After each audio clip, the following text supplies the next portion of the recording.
Very good morning to all of you.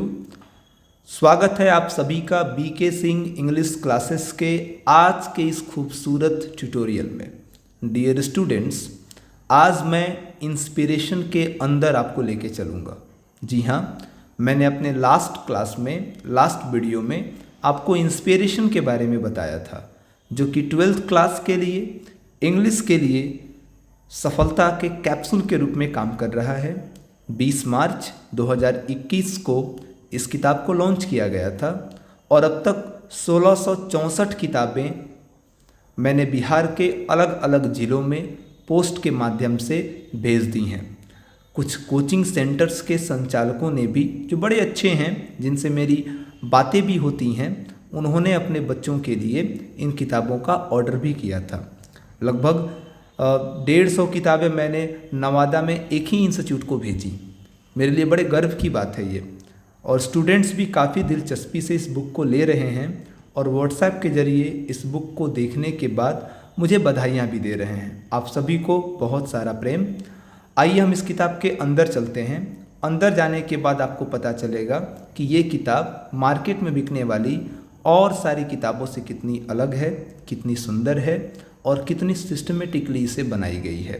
Market में बिकने वाली कोई भी गेस पेपर या गाइड से ये कितनी अलग है और कितना आपको सपोर्ट कर सकती है, इस बुक के अंदर आपको देखने को मिलेगा। इसका प्रीफेस भी यही कहता है। प्रीफेस को मैंने लिखते समय इसमें बताया कि इस बुक में जितने भी क्वेश्चंस हैं वो 2009 से 2020 तक बिहार बोर्ड ने जो क्वेश्चन पूछा था, बहुत बारीकी से उसे समझकर उसके आधार पर सेट किए गए हैं, जो आपको बहुत बेहतर बना सकती है। याद रखिए, आपका एग्ज़ाम एक दिन होगा, पर रिजल्ट भी एक दिन ही आएगा, पर आपका यह नॉलेज जीवन भर आपके साथ रहेगा और उसी नॉलेज को संजोने के लिए, एकत्रित करने के लिए ये किताब आप सबके बीच आई है। डियर स्टूडेंट्स, इस किताब के पहले पेज पर कंटेंट्स दिए गए हैं और अगर इस साल का आप क्वेश्चन पेपर देखेंगे इंग्लिश का, तो 10 नंबर के 2 मैचिंग बॉक्स दिए गए हैं। 5-5 नंबर का एक मैचिंग बॉक्स है, जिसमें मैच करना होता है चैप्टर का नाम और राइटर का नाम। तो ये आपके बुक में भी है पहले पेज पर कंटेंट्स के नाम से। इसमें आपको चैप्टर के राइटर का नाम पता चलेगा, जो कि बहुत खास नहीं है। हाँ, अगला पेज खास होने वाला है। अगला पेज, जो कि पेज नंबर 2 है, इसमें मैंने सभी राइटर्स, जितने भी चैप्टर्स हैं, सभी चैप्टर के वो कौन सा चीज़ है, वो इंडियन सिविलाइजेशन एंड कल्चर, तो ये एसे है। Bharat is my home, speech है। ए पिंच ऑफ सनफ, तो शॉर्ट स्टोरी है। ऐसे ही जो भी पोयम हैं आपके, उन पोयम में जैसे sweetest love I do not go, एक मेटाफिजिकल पोयम है, एक लिरिकल पोयम है। ऐसे इन सब की मैंने आइडेंटिटी दे दी है, जो कि आपके एग्ज़ाम में 3 नंबर का क्वेश्चन बनता है ऑब्जेक्टिव में इससे।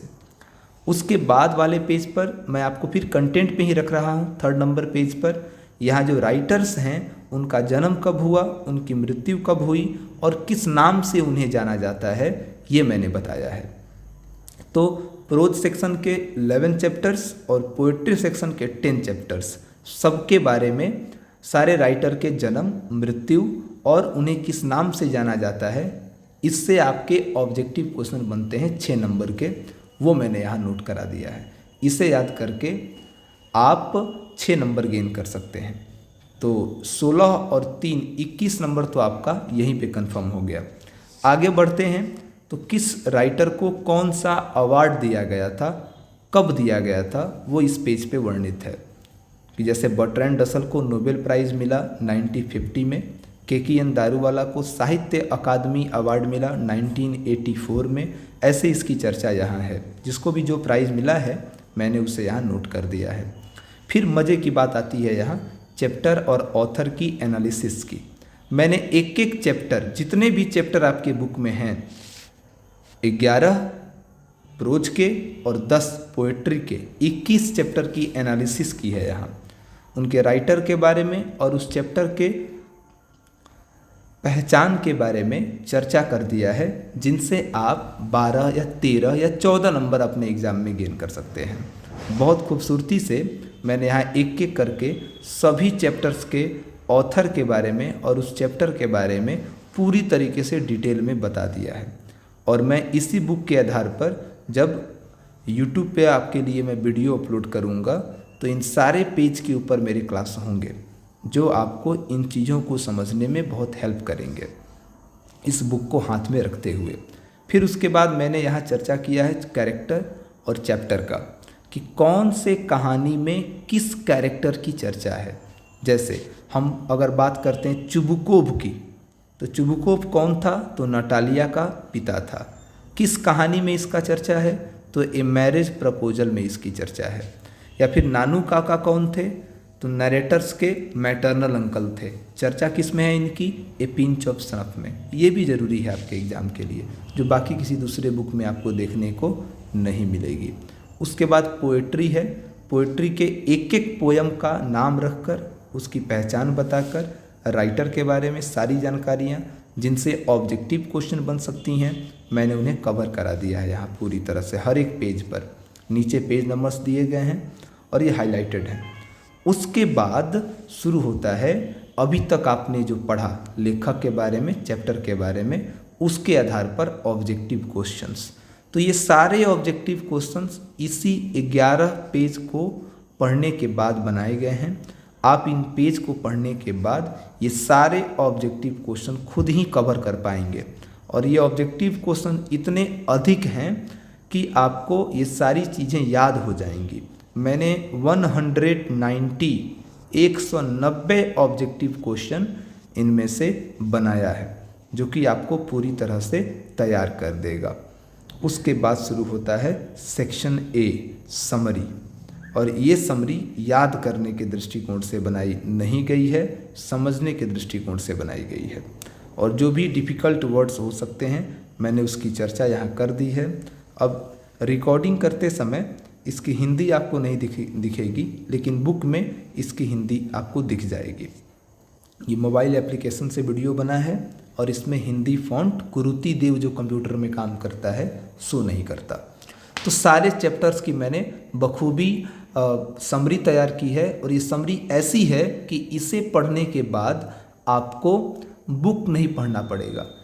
एक एक लाइन कुछ ध्यान से समझ के समरी बनी है, तो इसे अगर आप पढ़ लेते हैं तो एक एक लाइन बुक पढ़ने का फ़ायदा आपको मिलेगा। उसके बाद मैंने सारे समरी को बताने के बाद यहाँ चर्चा कर दिया है याद करने के दृष्टिकोण से बनाई गई समरी।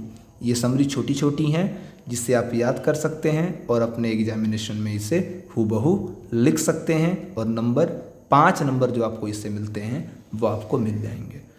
सारे चैप्टर ऐसे बने हुए हैं। चूँकि छोटा सा प्रेजेंटेशन है इसलिए मैं एक एक चैप्टर ही आपको समझा पा रहा हूँ। और फिर सेक्शन बी शुरू होता है। सेक्शन बी में ऑब्जेक्टिव क्वेश्चन आते हैं। हर एक चैप्टर की हेडलाइन पढ़ी होगी और उस चैप्टर को ध्यान से समझकर अधिक से अधिक ऑब्जेक्टिव क्वेश्चन जितना भी बन सकता है वो यहाँ मिलेगा आपको।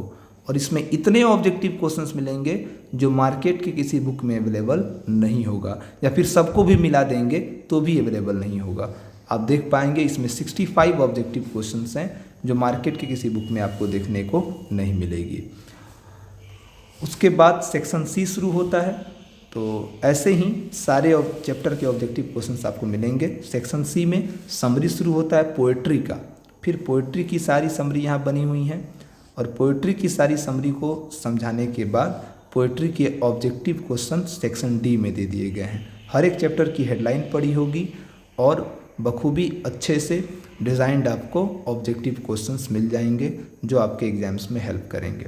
सारे ऑब्जेक्टिव को ख़त्म करने के बाद शुरू होता है सेक्शन ई। शॉर्ट क्वेश्चंस यहाँ मिलेंगे। 2 या 5 नंबर के क्वेश्चन जो आपके एग्ज़ाम में पूछे जाते हैं उन्हें यहाँ एक एक चैप्टर की हेडिंग बनाकर उससे रिलेटेड सारे क्वेश्चंस प्रोज और पोएट्री दोनों के क्वेश्चंस ऐड कर दिए गए हैं। और इनके शब्द इतने साधारण हैं कि आपको आसानी से याद हो जाएगा। मैंने इसमें भारी भरकम शब्द देने की कोशिश बिल्कुल नहीं की है। आसान शब्दों का प्रयोग किया है। इसमें छपा छपाया बिल्कुल नहीं है। इसे कवर करने के बाद फिर आगे सेक्शन एफ शुरू होता है जिसमें लाइन एक्सप्लेनेशन है जो कि एग्ज़ाम में 8 नंबर देता है। आपको लाइन को एक्सप्लेन करना होता है। तो मैंने पोयम की और प्रोज की लाइनें एक्सप्लेन कर दी हैं बखूबी आपके लिए। जिन्हें आप पढ़ सकते हैं, पढ़ के समझ सकते हैं, या तो अपने शब्दों में या फिर इसी शब्दों को आप आसानी से लिख सकते हैं। और ये सारे शब्द जुड़े हुए हैं समरी से। समरी याद करेंगे तो इन्हें याद करना आसान हो जाएगा, इन्हें याद करेंगे समरी याद करना आसान हो जाएगा, एक दूसरे से रिलेटेड है ये। जैसे ही ये ख़त्म होंगे लाइन एक्सप्लेनेशन के क्वेश्चंस, तो शुरू होगा स्टोरी ऑफ इंग्लिश। और इसमें इतनी सारी चीज़ें समझाई गई हैं जो आपको किसी दूसरे बुक में देखने को नहीं मिलेंगी। इंग्लिश के सारे एज, सभी एज के बारे में सारी जानकारियाँ, और इनके बाद इनके आधार पर जो ऑब्जेक्टिव क्वेश्चंस बोर्ड एग्जाम पूछता है, बिहार बोर्ड हमसे पूछता है, 3-3 क्वेश्चन का एक एक आंसर बना के यहाँ डन किया गया है, जो कि आपके एग्ज़ाम में बहुत ही फ़ायदेमंद होगा आपके लिए। सारी चीज़ें बहुत ही सिस्टम से तैयार की गई हैं, एक एक चीज़ों पर ध्यान दिया गया है। गलतियाँ ना के बराबर हैं, मैं ये नहीं कह रहा हूँ बिल्कुल गलतियाँ नहीं हैं, थोड़ी बहुत मीनिंग की गलतियाँ हो सकती हैं, पेज नंबर में कहीं कहीं थोड़ी बहुत गलती 1-2 जगह आपको देखने को मिलेगी, 102 के बाद 105 हो सकता है कहीं आ गया हो, लेकिन मेन चीज़ों में कहीं गलतियाँ नहीं हैं। ये किताब बिल्कुल गलतियों से रहित है, इसमें गलतियाँ बिल्कुल आपको नहीं मिलेंगी। फिर सेक्शन H शुरू होता है जिसमें ग्रामर समझाया गया है। ग्रामर की एक एक एक्सरसाइज, आर्टिकल्स है तो आर्टिकल्स के आधार पर 20 एक्सरसाइज, 15 एक्सरसाइज बना दी गई हैं। उसके बाद से फिर टाइम एंड टेंस की एक्सरसाइजेस हैं, प्रेपोजिशन की एक्सरसाइजेस हैं, नरेशन की एक्सरसाइजेस हैं, मॉडल्स की एक्सरसाइज है, सब्जेक्ट वर्ब एग्रीमेंट की एक्सरसाइज है, सारे कंसेप्ट की एक्सरसाइज मैंने यहाँ ओवरव्यू कर दी है। जैसे ही ये ग्रामर ख़त्म होगा फिर टेस्ट योर सेल्फ शुरू होता है, और टेस्ट योर सेल्फ में लगभग 1000 क्वेश्चंस हैं, 1200 क्वेश्चंस हैं, जिनको आपको अब इस पूरे बुक को पढ़ने के बाद खुद को चेक करना है कितना आप गेन कर पा रहे हैं। इतना कंप्लीट करने के बाद 100 नंबर आपका कवर हो गया, आपको दूसरा कहीं देखना ही नहीं है, ये बुक आपको पूरी तरीके से कवर करा देगी। इस किताब को आप खरीद सकते हैं ऑनलाइन, यानी इस किताब को खरीदने के लिए आपको मुझे गूगल पे या फ़ोन पे से मात्र 250 रुपये भेजने होंगे, और साथ ही इस नंबर पे मुझे व्हाट्सएप करना होगा। इसमें आप मुझे अपना नाम बताएंगे, अपना एड्रेस देंगे, अपना शहर, अपना ज़िला और अपना पोस्टल कोड, और ये किताब पोस्ट के माध्यम से स्पीड पोस्ट कर दी जाएगी आपको, और बहुत जल्दी आपके हाथ में होगी, और इस किताब को पढ़ करके आप अपने एग्जामिनेशंस में अच्छे नंबर ला सकते हैं। तो ढेर सारी बधाइयाँ, मैं प्रतीक्षा करूँगा आपके मैसेजेस का, और ये किताब मैं आप तक पहुँचाऊँगा। ये किताब पैसे कमाने के दृष्टिकोण से बिल्कुल नहीं बनाया गया, ये सहयोग है आप सभी को, ये बुक आप सभी को समर्पित है। So, very, very congratulations. Thank you.